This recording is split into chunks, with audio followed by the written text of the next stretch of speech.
زمانہ طالب علمی کی بات ہے، کراچی میں ایک مدرسے پڑھتا تھا، تو ایک مدرسے میں بات چل پڑی دیہاتی افضل ہے یا شہری افضل ہے۔ اب دیکھو مسئلہ یہی ہے، اگر اصاب کو چھوڑ دیں صرف شہر اور دیہات کی بات کریں تو شہری افضل ہے، صرف شہر اور دیہات کی بات کریں، شہر میں تہذیب ہے، تعلیم ہے، سب چیزیں موجود ہیں، اور اگر وہ تہذیب اور تعلیم دیہات کے اندر آ جائے تو پھر مطلب ہے بات اچھی طرح سمجھیں، شہری افضل ہے دیہاتی افضل ہے۔ افضلیت کی بنیاد تو علم اور عمل ہوتا ہے نا، اگر کسی شہر میں علم اور عمل ملتا ہو وہاں کا شہری افضل ہوگا، اور کسی دیہات میں علم و عمل ملتا ہے تو پھر دیہاتی افضل ہوگا۔ اگر گناہوں کی فضا شہر میں زیادہ ہے تو دیہاتی افضل ہے، اگر دیہات میں بے حیائی کی فضا زیادہ ہے تو پھر شہری افضل ہے۔ بات تو یہی ہے نا، صرف صاف فتویٰ کہہ دینا کون افضل ہے یہ بات ذرا قابل غور ہے۔ ایسے بات چل پڑی ہمارے، میں تو چھوٹے درجے میں تھا، بڑے درجے بات چلی، تو ساتھیوں کی عادت یہ تھی کہ پھر آپس میں طلبہ بات کرتے ہیں، آج کلاس میں یہ بات چلی ہے، یہ چلی ہے، شام مجھے بھی کہہ دیا لڑکوں نے کہ فلاں استاد ہے ہماری کلاس میں نے بات کی ہے کہ شہری افضل ہے۔ میں نے کہا دعا کرو یہ بات ہماری کلاس میں شروع کریں۔ اچھا اللہ کے عرض نے ہماری کلاس میں شروع کر دی کہ شہری افضل ہے دیہاتی سے۔ تو میں نے کہا استاد جی دلیل سے افضل ہے بغیر دلیل کے افضل ہے؟ ہم دیہات کے ہیں آپ شہر کے، آپ دلیل سے میں بات منوانا چاہتے ہیں بغیر دلیل کے ویسے ادب سے منوانا چاہتے ہیں؟ کہتے ہیں ہمارے پاس دلائل ہے۔ یہ اس وقت کی بات ہے جب میں درجہ ثانیہ یا ثالثہ میں پڑھتا تھا، یا ثانیہ میں تھا ثالثہ میں۔ انہوں نے کہا ہمارے پاس دلائل ہے، میں نے کہا ساری بسم اللہ پڑھے ہمیں دلیل پیش فرمائیں۔ ساری فرمانے لگے کہ شہری کے افضل ہونے کے میرے پاس دلیل ہے۔ میں نے کہا کون سی دلیل ہے؟ جیسے قرآن کریم میں ہے الاعراب اشد کفرا و نفاقا، کہ دیہاتی کفر اور نفاق کے اندر بڑے سخت ہوتے ہیں۔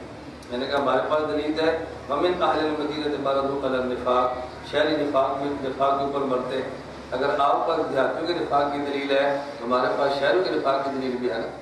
ومن الاعراب من یؤمن باللہ، آگے کیا وَيَتَّخِذُ مَا يُنْفِقُ وَمِنَ الْأَعْرَابِ مَن يَتَّخِذُ مَا يُنْفِقُ قُرُبَاتٍ عِندَ اللَّهِ وَصَلَوَاتِ الرَّسُولِ أَلَا إِنَّهَا قُرْبَةٌ لَهُمْ۔ میں نے کہا اللہ نے اللہ حضرت تنبیہ کہہ کر آپ جیسے حضرات کو سمجھایا ہے کہ میرے قریب یہ دیہاتی ہیں ان کو یوں نہ چھیڑا کرو۔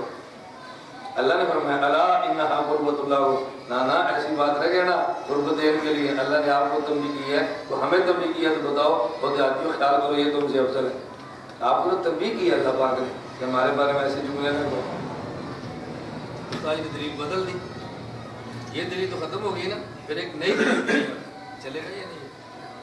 استاد جی نے یہ دلیل ختم ہوئی، نئی دلیل پیش کہتے ہیں قرآن کریم میں ہے حضرت موسیٰ علیہ السلام جب دوڑے تھے جان بچانے کے لیے تو قرآن میں ہے کہ شہری ملک کی جان بچائی تھی۔ وجاء رجل من اقصى المدينة يسعى قال يا موسى ان الملأ يأتمرون، اے موسیٰ دوڑو تم لوگ مارنا چاہتے ہیں۔ یہ شہری تھا جو نبی کی جان بچانے کا سبب بنا۔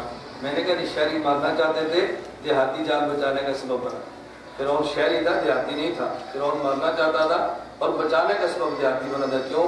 یعنی کہ اقصیٰ مضاف ہے، المدینہ مضاف الیہ ہے، اور اضافت میں سر تغیر ہوتا ہے۔ وہ شہری نہیں تھا، شہر کے کسی کونے دیہات میں رہتا تھا اور وہاں سے دوڑا موسیٰ اپنی جان بچا۔ میں نے کہا ساری اور طریق پیش فرمائی۔ مجھے کہنے لگے دیہاتیوں کا لباس اتنے تہمت پہنے ہوتے ہیں، اور دیکھو تو تہمت پہنتے ہیں، دھوتیاں پہنتے ہیں، اس میں سطر کھلنے خطرہ ہوتا ہے، اور شہری شلوار اور قمیض پہنتے اس میں سطر کم ہوتا ہے، تو ان کا جو کہ سطر کھلتا ہے یہ سطر کا خیال کرتے ہیں۔ میں نے کہا استاد جی وہ جو حدیث مبارک میں نے پر فرمایا علامات قیامت میں اٹھتا ہے گا کہ عورتیں کاسیات عاریات، لباس پہنا ہوگا اور پھر بھی ننگی ہوں گی۔ ہم تو تہمت پہنتے ہیں، کبھی کبھی ہوا چلے تو ننگے ہوتے ہیں نا، اور آپ پینٹ پہن کر ہر وقت ننگے رہتے ہیں۔ جو کبھی کبھی ننگا ہو وہ تو ٹھیک نہیں ہے، اور جو ہر وقت ننگا ہو وہ کیسے ٹھیک ہے؟ میں نے کہا ہمارے قیامت پہ لمبے کرتے ہوتے ہیں، پتہ ہی نہیں چلتا اندر لاہور ہے کراچی ہے، اور آپ نے جو پینٹ پہنی ہوتی ہے خود صاف صاف پتہ چلتا ہے یہ کون سا مال جا رہا ہے۔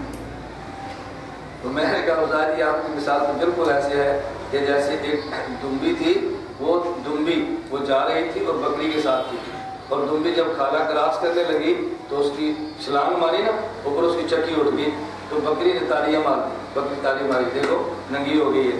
دمبی نے کہا عجیب بات ہے، میں نے چھلانگ ماری اور ننگی ہو گئی، اور تیری دم تو ہر وقت اٹھی ہوئی ہے۔ میں نے کہا ہماری اس دمبی کی مثال ہے جو کبھی ہوا چلے تو ننگی ہو، اور آپ کی مثال اس بکری کی جس کی ہر طرف ہر وقت اٹھی ہوتی ہے۔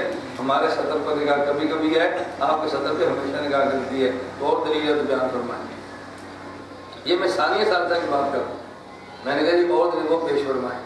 ساری فرمانے لگے آپ چھوٹے ہیں میں بڑا ہوں. تو بالکل ٹھیک ہے, اس کو تو مانتے ہیں کہ ہم چھوٹے ہیں اور آپ بڑے ہیں, لیکن آپ ثابت کیا کرنا چاہتے ہیں؟ آپ رجوع کر لیں.